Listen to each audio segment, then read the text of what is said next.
Dami talagang mga ganito na nakapagtrabaho lang ng kampanya, taasan ka ng kilay na kapwa Pilipino mo pa naman ang so ngayon nakarating na sa Philippines Airlines guys, na ito yung kadugtong ng video na na-upload natin kagabi na ang dami talagang nakarelate sa mga nangyayari sa loob ng mga airlines, which is yung pinasukan namin na airport sa Philippines Airline.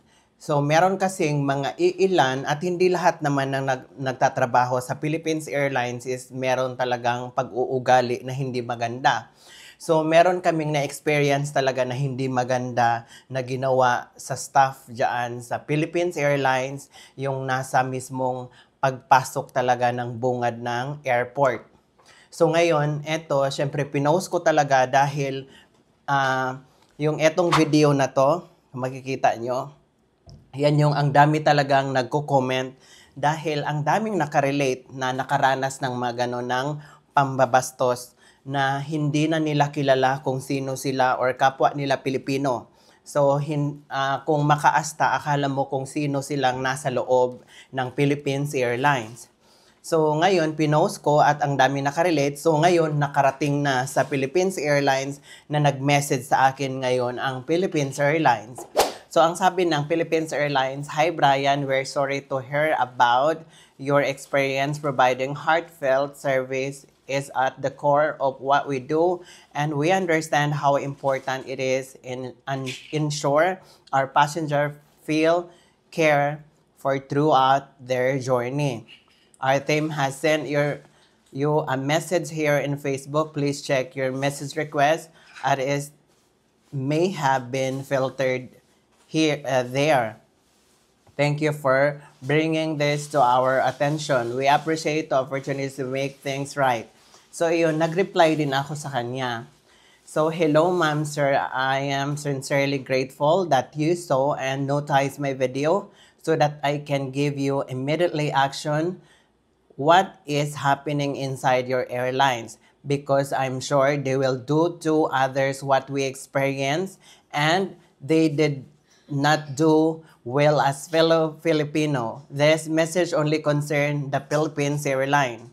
So yun, nag-message ako nag-comment din ako. So ngayon, tingnan ko sa message request at talagang merong message si Philippines Airlines. "Hi Brian, I'm given from the Philippines Airlines Customer Experience Team. I'm reaching out regarding your Facebook post, your experience with our airport staff.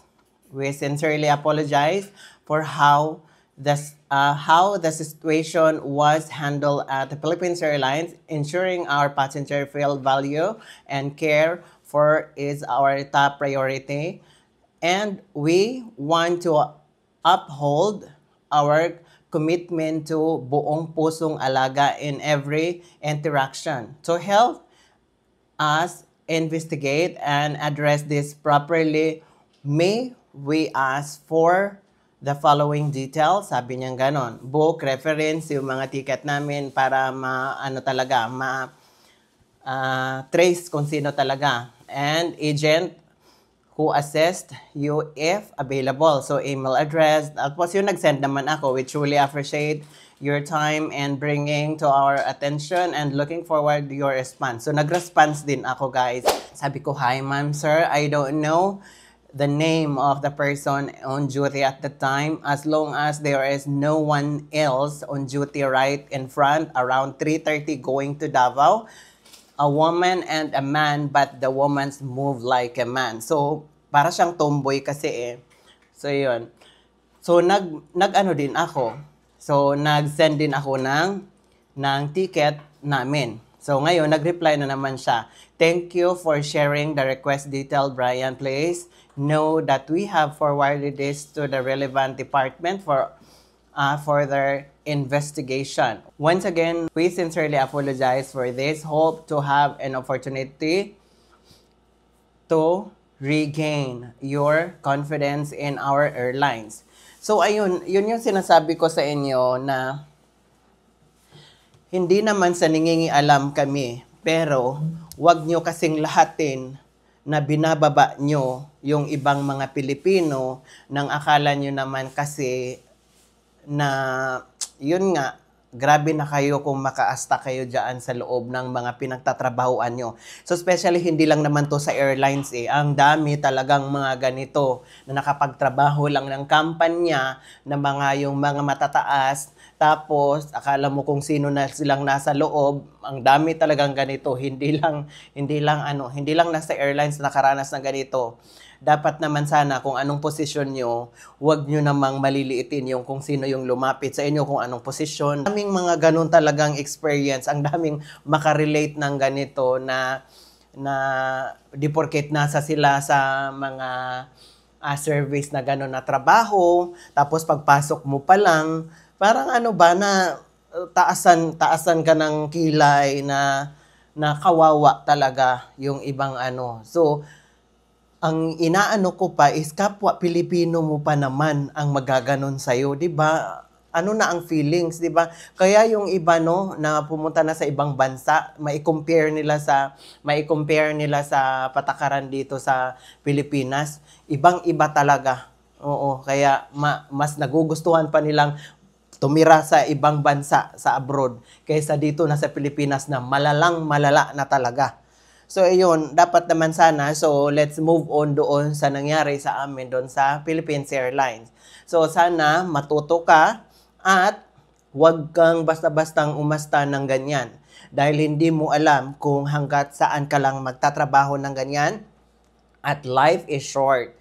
So, hindi mo alam kung anong mangyayari sa buhay natin. Kaya, be kind. Be kind talaga. So, sana matuto ka at mabigyan ka ng leksyon kasi hindi lahat ng tao na ginaganyan mo is wala nang pakialam dahil di porket ganyan ka ang posisyon mo na natatakot sila ay hindi. Dapat mabigyan ka ng aksyon dahil hindi ka nagpasalamat ka nga kasi kasama ko yung nanay ko. Dahil kung hindi ko kasama yung nanay ko ay talagang kahit malate ako sa eroplano, talagang nanggigigil ako sa'yo dahil naawa ako doon sa yung unang pumasok na parang tinarayan mo pa. Hindi ko rin alam kung ano yung pakipag-usap niyo dalawa. Bakit ganun ang mo? Nag-ano ka ba? Nagmumuriyo ka sa talikuran ng client, which is hindi ganun. Unprofessional yun. Oo, dapat kausapin mo siya ng maayos kung hindi maganda yung pagkausap niya. Ganun sana matuto ka.